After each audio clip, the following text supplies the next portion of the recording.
Good morning class. Tridipchand Chaudhary महाविद्यालय से मैं आज आपके सामने बीए थर्ड सेमेस्टर में हमारा जो टॉपिक है अभिवृत्ति, उसकी बात कर रहे हैं। तो अभिवृत्ति परिवर्तन देखेंगे। देखो, आप जानते हो जब हमारे प्रति हमारे व्यवहार से प्रभावित होकर कोई व्यवहार करता है सामने वाला व्यक्ति, तो इसका मतलब ये है कि वो एक अभिवृत्ति प्रेजेंट कर रहा है।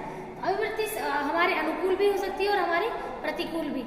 अगर मान लीजिए उसको हमारी बात बिल्कुल सही लगी है और बहुत सही समझ में भी आई है, तो वो हमारे अनुकूल प्रतिक्रिया करेगा, यानी कि अभिवृत्ति करेगा कि जो चीज़ें हमें लग रहा है कि हाँ इसको पॉजिटिव देना चाहिए तो सकारात्मक देगा। लेकिन अगर वो चीज़ उसको सही नहीं लगेगी तो उसके ऑपोजिट रिएक्शन देगा, जिसे हम लोग प्रतिकूल अभिवृत्ति कहते हैं। ठीक है। नेक्स्ट है हमारा अभिवृत्ति परिवर्तन के निर्धारक, यानी कि जब किसी का एटीट्यूड चेंज होता है, किसी की अभिवृत्ति बदलती है, किसी की सोच में परिवर्तन होता है, तो कैसे होता है। पहला पॉइंट है अभिवृत्तियों की विशेषताएं। पहली बात तो कि पर्सन का स्वभाव पता होना चाहिए कि उस व्यक्ति का जो स्वभाव है वो कैसा है, उसकी स्वभाव की विशेषताएं क्या हैं। ठीक है। अगर उसका स्वभाव सकारात्मक होगा तो भले ही लोग कितना भी नेगेटिव बिहेव करें उसके साथ, लेकिन उसका अपने स्वभाव की वजह से वो आपके प्रति ज़्यादा नेगेटिव, यानी कि उसकी जो विशेषताएं हैं व्यक्तित्व की वो सकारात्मक है, इसलिए वो बहुत ज़्यादा नेगेटिव अभिवृत्ति प्रेजेंट नहीं करता है। नेक्स्ट है समूह संबंध। समूह संबंध मतलब अगर आप एक ग्रुप में रह रहे हैं, तो अगर मान लीजिए ग्रुप में कुछ एक आध पर्सन से आपकी नहीं बन रही है, लेकिन बाकी लोगों से तो बन रही है, तो आप उन सभी लोगों की वजह से उस एक पर्सन के साथ भी पॉजिटिव एटीट्यूड प्रेजेंट करते हैं। मजबूरी भी होती है कभी कभी, तो ठीक है।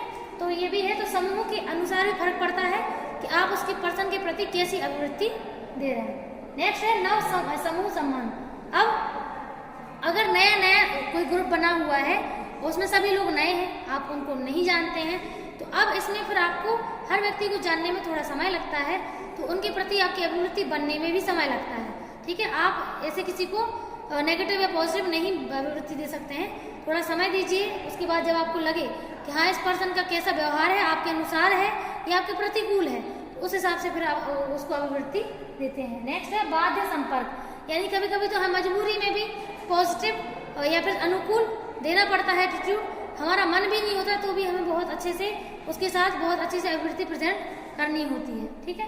नेक्स्ट है अपेक्षित भूमिका निर्वाह, यानी कि जो आप भूमिका निभा रहे हैं, अगर जैसे मान के चलिए अगर लोग आपको अच्छा समझते हैं, लोग ये कह रहे हैं कि आप तो बहुत अच्छे हैं, आपका नेचर बहुत अच्छा है, आप किसी से गलत नहीं बोलते हैं, तो इसका मतलब ये है कि वो आपसे कहना चाहते हैं कि आपकी जो भूमिका है वो बहुत ही सकारात्मक है, तो उसको खत्म मत कीजिए। दूसरे व्यक्तियों के पीछे आपकी अभिवृत्ति को आप बिगाड़िए मत या खत्म मत करिए। ठीक है।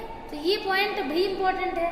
और नेक्स्ट है जन माध्यम एवं संप्रेषण, यानी कि जितने लोग आपके आसपास हैं उन लोगों का आपकी एटीट्यूड पर क्या प्रभाव पड़ रहा है। जैसे मान के चलिए अगर जैसे इतनी सारी सूचनाएं देने के साधन हो चुके हैं, जैसे मान के चलिए आपका रेडियो है, टीवी है, मोबाइल है, नेट है, ईमेल है, जीमेल है, इतने प्रकार के साधन आपके आसपास आ चुके हैं कि आप तक किसी भी व्यक्ति का व्यक्तित्व का जो अभिवृत्ति है वो पहुंच सकती है। जैसे मान लीजिए कुछ लोग किसी एक्टर को बहुत पसंद करते हैं, तो क्यों करते हैं? क्योंकि उनका एटीट्यूड उन्हें पसंद होता है, उनकी अभिवृत्ति उनको पसंद होती है। अगर किसी पर्सन के बारे में, किसी सेलिब्रिटी के बारे में कोई नेगेटिव थॉट पता चलता है तो फिर हम उसको नापसंद करने लगते हैं। यानी कि जो हमारे आसपास जो जनसंचार के माध्यम है, जो भी चीज़ें हमारे तक सूचनाएं पहुंचाती हैं, वो इतनी कैपेबल हैं कि हम तक एक सही और गलत दोनों बातें भेजती हैं। ठीक है। तो नेक्स्ट इसमें है संप्रेषण। तो हम अपने विचारों का या अपने एटीट्यूड का आदान प्रदान कैसे करते हैं, जब हम तक कई सारे लोगों को जनसंचार के द्वारा, जैसे मान के चलिए आपकी सहेली ने आपको कोई बात बताई, आपको लगा कि नहीं उसने ऐसी अभिवृत्ति कैसे दी, तो हम भी ऐसे रखेंगे। तो ये सब चीज़ें एक दूसरे से प्रभावित हो ही जाती हैं। ठीक है। इसमें अगर कोई चीज़ दिक्कत हो तो बता दीजिएगा। Thank you.